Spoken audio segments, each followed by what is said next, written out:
David continue de voir que c'est quelqu'un, la main de Dieu a été sur Saül. À cause de cette main qui a été sur Saül, David regarde toujours la main de Dieu et non Saül. Amen. Et non Saül. Il s'est dit que ça, c'est une affaire sacrée entre Dieu et Saül.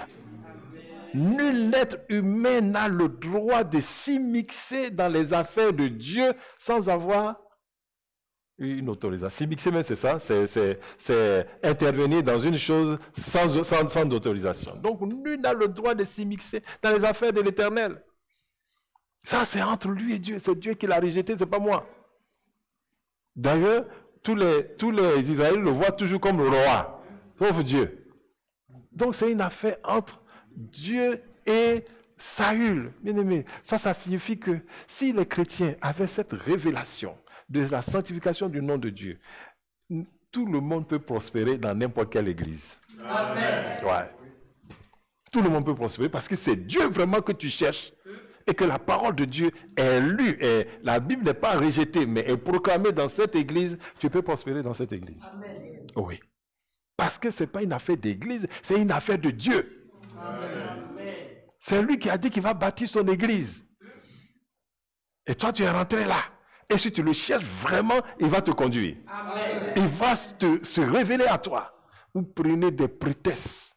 Vous dites là, ah, cette église, à droite et à gauche, les églises sont mauvaises, c'est toi seul qui es bon.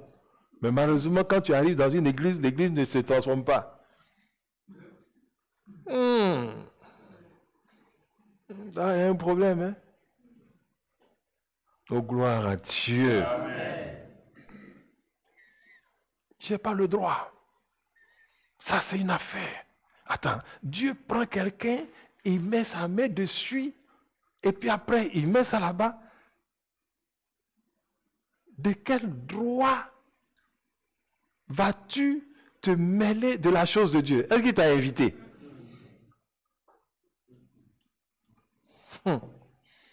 Merci Seigneur. Prenons 2 Samuel 7, 1 à 16. C'est un peu long, mais c'est important de lire la Bible. Parce que les enfants de cette génération ne lisent pas beaucoup la Bible. 2 Samuel 7, 1 à 16. Verset 1. Lorsque le roi habita dans sa maison et que l'Éternel lui donnait du repos après l'avoir délivré de tous les ennemis qui l'entouraient, il dit à Nathan le prophète, « Vois donc, j'habite dans une maison de cèdre et l'arche de Dieu habite au milieu d'une tente. » Nathan répondit au roi, « Va, fais tout ce que tu as dans le cœur, car l'Éternel est avec toi. » La nuit suivante, la parole de l'Éternel fut adressée à Nathan. « Va dire à mon serviteur David, ainsi parle l'Éternel. Est-ce toi qui me bâtirais une maison pour que j'en fasse ma demeure?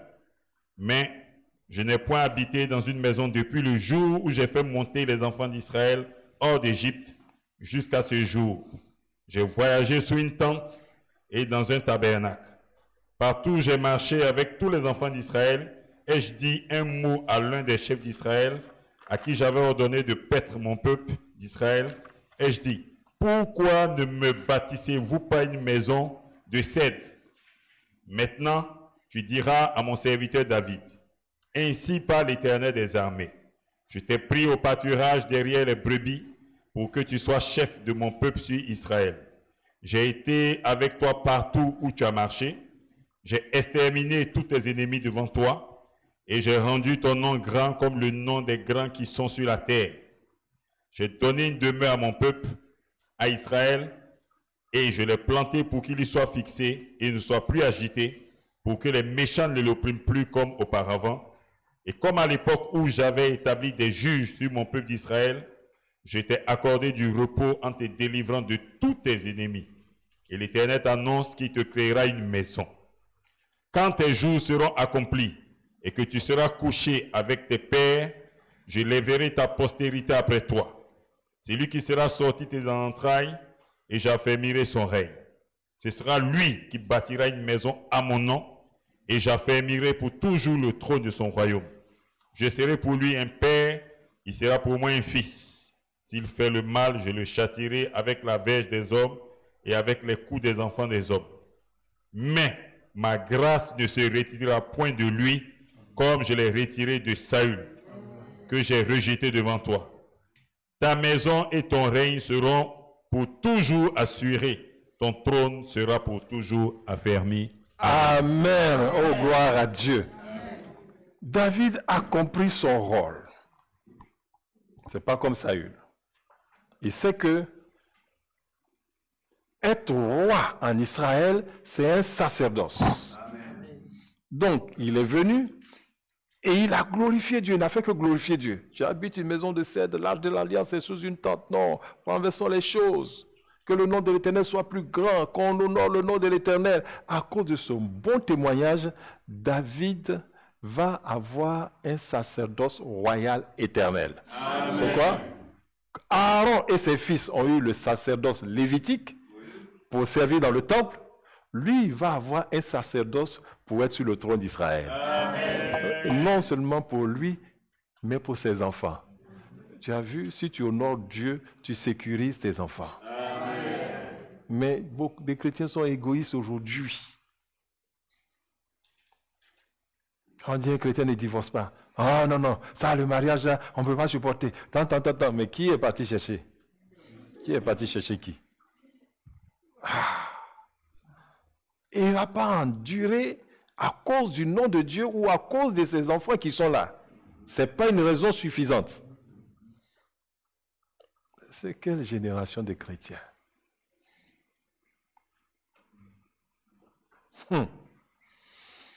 Et plein de choses. C'est que Dieu n'est plus dans la vie de ce qu'on appelle chrétiens. Ouais. Mais le ciel recherche non des chrétiens, mais des saints. Amen. Gloire à Dieu. Donc David a obtenu un sacerdoce royal pour l'éternité, et c'est ça. Jésus, fils de David. Jésus, fils de David. Jésus, fils de David. Voilà, terminé. Après Jésus, c'est fini. La postérité de David est sur le trône à jamais. Oh, gloire à Dieu. Très bien. Mais on n'a lu qu'une partie de la vie de David. Allons-y dans 2 Samuel 12 et à 14. 2 Samuel 12 et à 14. L'Éternel envoya Nathan vers David. Et Nathan vint à lui et lui dit, il y avait dans une ville 2 hommes, l'un riche et le pauvre. Le riche avait des brebis et des bœufs en très grand nombre. Le pauvre n'avait rien du tout qu'une petite brebis qu'il avait achetée. Il la nourrissait et elle grandissait chez lui avec ses enfants. Elle mangeait de son pain, buvait dans sa coupe, dormait sur son sein et il la regardait comme sa fille. Un voyageur arriva chez l'homme riche. Et le riche n'a pas voulu toucher à ses brebis ou à ses bœufs pour préparer un repas au voyageur qui était venu chez lui. Il a pris la brebis du pauvre et l'a prêtée pour l'homme qui était venu chez lui. La colère de David s'enflamma violemment contre cet homme. Et il dit à Nathan, l'Éternel est vivant, l'homme qui a fait cela mérite la mort. Et il rendra 4 brebis pour avoir commis cette action et pour avoir été sans pitié. Et Nathan dit à David, tu es cet homme-là. Ainsi parle l'Éternel, le Dieu d'Israël. Je t'ai oué pour roi sur Israël, et je t'ai délivré de la main de Saül. Je t'ai mis en possession de la maison de ton maître. J'ai placé sous ton sein les femmes de ton maître, et je t'ai donné la maison d'Israël et de Juda. Et si cela eût été peu, j'y aurais encore ajouté. Pourquoi donc as-tu méprisé la parole de l'Éternel en faisant ce qui est mal à ses yeux? Tu as frappé de l'épée Uri, le Héthien. Tu as pris sa femme pour en faire ta femme et tu l'as tuée par l'épée des fils d'Ammon. Maintenant, l'Éternel ne s'éloignera jamais de ta maison. Maintenant, l'épée ne s'éloignera jamais de ta maison parce que tu m'as méprisé, parce que tu as pris la femme d'Uri, le Héthien, pour en faire ta femme. Ainsi parle l'Éternel. Voici, je vais faire sortir de ta maison le malheur contre toi, et je vais prendre sous tes yeux tes pauvres femmes pour les donner à un autre qui couchera avec elles à la vue de ce soleil. Verset 12. Car tu agis en secret et moi, je ferai cela en présence de tout Israël et à la face du soleil. Amen. Alléluia. C'est pas fini, hein, mais on s'arrête là quand même, tu as dit. Gloire à Dieu. Tu vois, toi, tu as fait ça en secret, mais moi, j'ai fait quoi? Même si tu as fait ça en secret, mon nom est invoqué sur toi. Les autres n'ont pas vu, mais moi, j'ai vu. Je vais étaler ça aux yeux de tout le monde. Mes amis, c'est ce qui arrive. Hein. Il y a des gens, il y a des événements qui leur sont arrivés, on ne comprend pas. Et tu pries pour rien. C'est Dieu qui est en train de se sanctifier. Tu pries pour rien. C'est ça. Ce qu'on peut se demander, mais attends. David est bon, il n'est pas bon. En quoi ce péché entache la renommée de Dieu? Si David a péché, il a fait ça lui seul, c'est son affaire. Dieu n'a rien à voir dedans. Ah, mais ça, si tu entends ça, c'est le diable qui te parle. La réponse se trouve au verset 14. Allons-y. Verset 14. Verset 13. Allons-y, quand on était allé. Verset 13. Verset 13. Allons-y. David dit à Nathan, j'ai péché contre l'Éternel. Ah, voici la différence entre celui-là et beaucoup d'entre nous. Vous avez vu, non? La colère qu'elle a dit, celui qui a tué puis la brebis, là, c'est la personne qui doit mourir. Et puis on dit, c'est toi. Il n'a pas nié. Il n'a pas essayé de tuer Nathan. Ah, mais d'autres rois ont tué des prophètes. Parce qu'ils ont dit la vérité. Vous avez vu comment Jérémie a souffert dans son livre. Toi aussi, toi tu ne tues pas, mais on ne peut plus te parler. Tu as fermé ta figure, tu as mis fermeture éclair, tout fermé. Cadenas. On ne peut plus te parler parce que quelqu'un a dit une chose pour te reprendre et qui était vraie. Mais si tu n'as pas permis que quelqu'un te reprenne, Dieu va mettre ça publiquement. Ah oui, tu as fait ça en cachette. Moi, je vais agir publiquement. Ah oui. Parce que notre nom est associé à sa sainteté. Si tu ne veux pas, refuse aujourd'hui d'être chrétien. Si tu acceptes, gloire à Dieu. Il a fait ça à qui? À l'homme selon son cœur. L'homme qui a le plus accepté. Dieu était prêt à tout détruire. Tout ce qu'il a promis à David, il allait tout enlever. Tous ces chrétiens qui disent, oui, la grâce est éternelle, le salut est éternel. Ok. Continue. C'est que tu ne le connais pas. Oh, gloire à Dieu. Amen. J'ai péché contre l'Éternel. Il n'a pas dit autre chose. Il n'a pas dit j'ai tué Uri, il dit j'ai péché. C'est ça. Affaire Uri, ça c'est des affaires des hommes, ça. Mais ce qui est grave, c'est ça. J'ai péché contre l'Éternel. David a bien vu. Les autres, quand ils pêchent, ils pensent que c'est une affaire humaine. Ouais. Ils pensent que c'est une affaire humaine. Ah, ça c'est entre nous. Vous devez vous battre dans la maison en tant que couple et vous dire ça c'est une affaire entre nous. Ce n'est pas entre vous, hein. Mais tu es là, tu es dans la maison, tu es chrétien, tu es rebelle en tant que jeune, tu crées le désordre dans la maison, tu penses que ça s'arrête au début de la maison. Attention, hein, ça c'est entraînement prématuré dans la jeunesse. Dis honore ton père et ta mère afin que tes jours se prolongent. Ah oui. Parce que ce n'est pas tes parents que tu mets en disgrâce, c'est Dieu que tu mets en disgrâce en tant qu'enfant. Et il ne va pas te laisser. Gloire à Dieu. J'ai péché contre l'Éternel. Allons-y, je vais aller. Vite. Et Nathan dit à David, l'Éternel pardonne ton péché, tu ne mourras point. Très bien, l'affaire est terminée. L'Éternel t'a pardonné, tu ne vas pas mourir. On te donne encore une autre chance. Voilà. Mais, il y a un mais. Allons-y, verset 14. Mais parce que tu as fait blasphémer les ennemis de l'Éternel en commettant cette action, le fils qui t'est né mourra. Bon, à cette époque, un enfant, c'est beaucoup. C'est un héritage pour ceux qui sont dans la spiritualité. Mais ici, aujourd'hui, un enfant, c'est rien. Qu'est-ce qui va se passer? l'enfant va mourir. Oh, il va dire même gloire à Dieu. Hein? C'est avec les avortements, c'est ça, gloire à Dieu, on ne voit pas. C'est gloire à Dieu. Gloire à Dieu. Le fils là, il va mourir. Vous allez voir que David va faire jeûner et prier pour que l'enfant vive. Peu importe, c'est pas ça. La vérité, c'est ceci. Tu as fait blasphémer les ennemis de l'Éternel. Ça, c'est un mystère. Tu as fait blasphémer les ennemis de l'Éternel. Ça veut dire que l'acte de David a eu un écho dans le royaume des ténèbres. Amen. Ça a eu un retentissement dans le royaume des ténèbres. Ça a été enregistré dans leur acte. Et ils vont aller contre le royaume de Dieu avec ça. Vous voyez ce que ça fait? Bien-aimés, blasphémer, c'est mépriser, c'est déshonorer le nom de Dieu. Et c'est ce que font les esprits rebelles, les démons. C'est ce que font les démons qui revendiquent une place de divinité.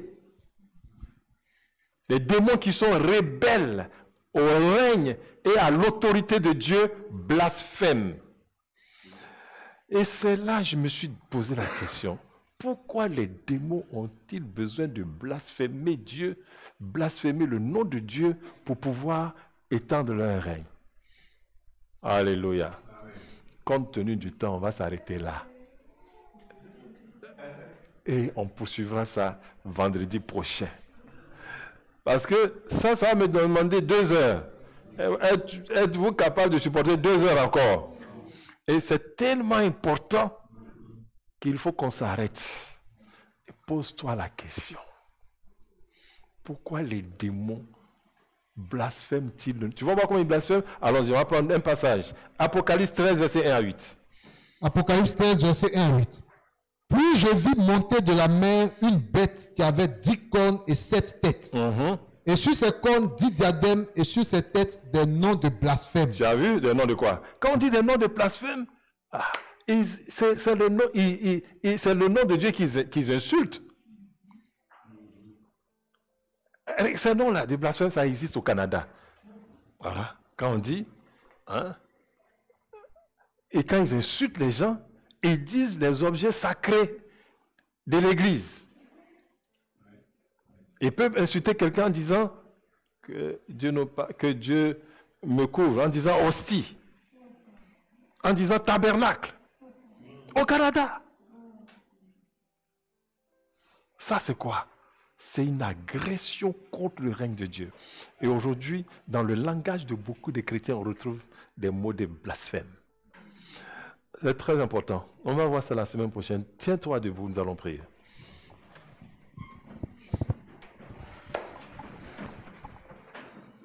Commence à remercier le Seigneur.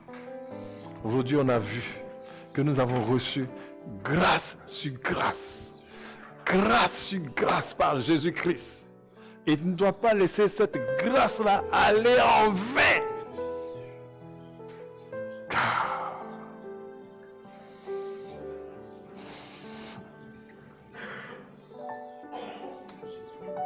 Prie. Qu'est-ce que tu as appris aujourd'hui? Que Dieu ne peut pas sanctifier son nom sur la terre sans toi. Dieu ne peut pas sanctifier son nom sur la terre sans toi. C'est ce que tu as appris aujourd'hui. Commence à prendre conscience de cela. Commence à prendre conscience de cela.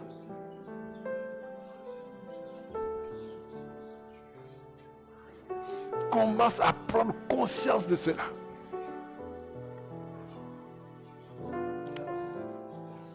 Commence à prendre conscience.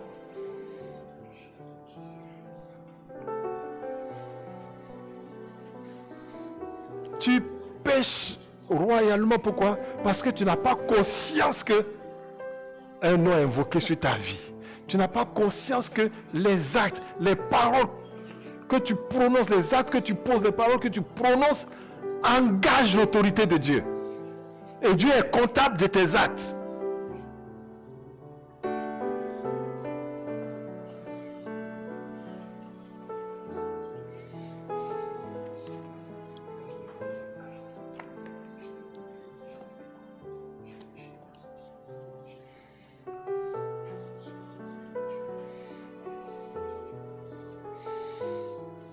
Remercie le Seigneur pour la parole qui est venue vers toi, pour t'éclairer. Dis, vous connaîtrez la vérité et la vérité vous affranchira. Merci Seigneur pour ta parole. Merci Seigneur. Merci Seigneur pour ta parole. Cette parole m'apporte la grâce. Merci Seigneur pour cette parole. Te bénissons, nous te rendons gloire. Merci Seigneur. Gloire à toi. Au nom puissant de Jésus-Christ de Nazareth. Amen. Assieds-toi, baisse la tête, ferme les yeux, nous allons prier.